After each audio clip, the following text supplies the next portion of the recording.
आज उमेदवारी अर्ज मागे घेण्याचा शेवटचा दिवस। सर्वच पक्षातील बंडोबांचा थंडोबा करण्याची शेवटची संधी।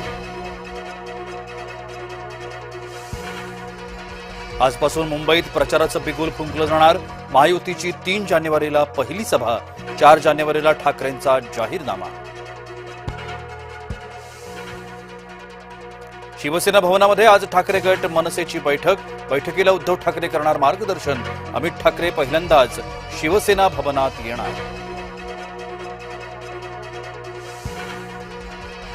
ठाणे मनपाच्या निवडणुकीसाठी शिवसेनेची रणनीती। शिवसेना उमेदवारांसह नेत्यांची उपस्थिती। चांदिवलीत ठाकरेंच्या शिवसेनेला मोठा धक्का। 3 शाखा प्रमुखांचे राजीनामे। निष्ठावंतांना डावलून आयात उमेदवारांमुळे होते नाराजी।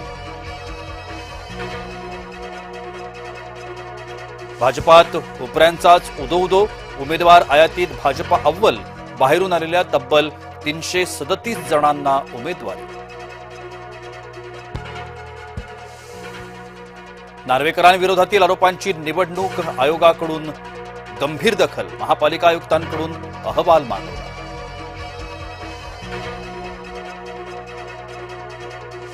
भरत गोगावलेंचा मुलगा प्रमोद गोगावले आज अर्ज मागे घेण्याची शक्यता। एकनाथ शिंदेंची भेटीनंतर घेतला निर्णय।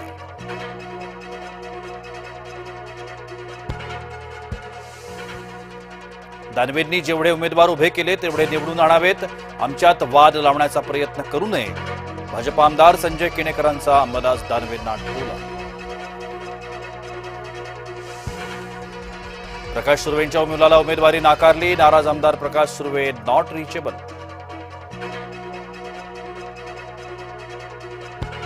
संभाजीनगरच्या हडकोत छेड काढणाऱ्याला चोपलं। माफी मागायला लावून तोंडही काळं केलं। तंबाखूजन्य पदार्थांवर 1 फेब्रुवारीपासून वाढीव शुल्क। केंद्र सरकारची माहिती। फास्टॅग धारकांसाठी आता केवायसी प्रक्रिया रद्द। राष्ट्रीय महामार्ग प्राधिकरणाचा निर्णय। नववर्षाच्या सुरुवातीलाच हार्बरच्या प्रवाशांना गारेगार प्रवासाचं गिफ्ट। एसी लोकल चालवण्याचा ठेवला प्रस्ताव। मुंबईत गेल्या वर्षभरात 1.5 लाख घरांची विक्री। मृदांक शुल्कांतून सरकारी तिजोरीत तब्बल 13,487 कोटींचा महसूल झाला जमा। अफगाणिस्तानामध्ये आलेल्या पुरामुळे 12 जणांचा मृत्यू तर 11 जण जखमी।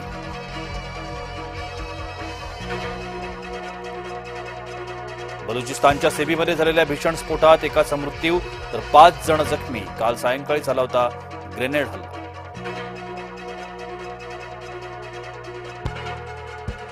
भारत पाकिस्तानात अण्वस्त्र प्रकल्पांच्या यादीची देवाणघेवाण।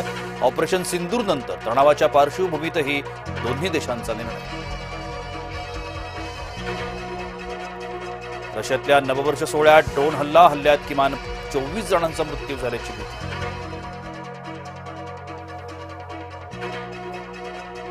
टीम इंडियाचा तेज गोलंदाज मोहम्मद शमीला संधी मिळण्याची शक्यता। न्यूझीलंड विरुद्धच्या एकदिवसीय मालिकेसाठी दारं होणार खुली तर ऋषभ पंतच्या निवडीची शक्यता धूसर।